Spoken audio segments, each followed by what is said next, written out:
Hello everybody, thank you for joining us today. This is Brett Haas with Utopia Solutions. We are talking about the 9 Agile Automation Development Principles.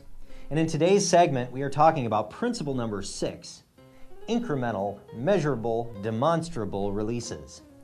When we develop test automation frameworks using Agile methodologies, we like to, at the beginning of each sprint, that we've got a new deliverable that's going into that sprint for development, we want to get Deliverable Design sign-off at the start of that sprint. So what that means is we don't overplan this and don't over-design this, and your customer should buy into this at the beginning of the project at the kickoff meeting, where they are going to get a simple, high-level design of what that component is going to do and be that they sign off on at the beginning of the sprint. Again, you don't want to sacrifice velocity, don't overplan or over-design this, but they should get a high-level design. And then when that component is delivered at the end of the sprint, or if it's a big component that takes a couple sprints, we want to implement a sign-off process at the end of the sprint where they actually sign off on the delivery of that deliverable.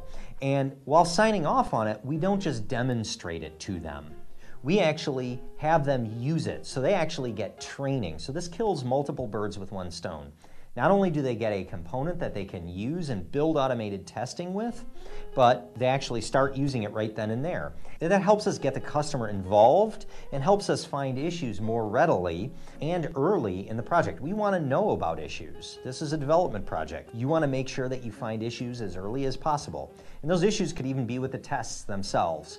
And that's going to be a perfect segue to the next segment, where we talk about integrating the test automation during framework development. Thank you for joining us today. This is Brett Haas with Eutopia Solutions, and please join us for the next segment where we talk about Principle 7, integration of test automation during framework development.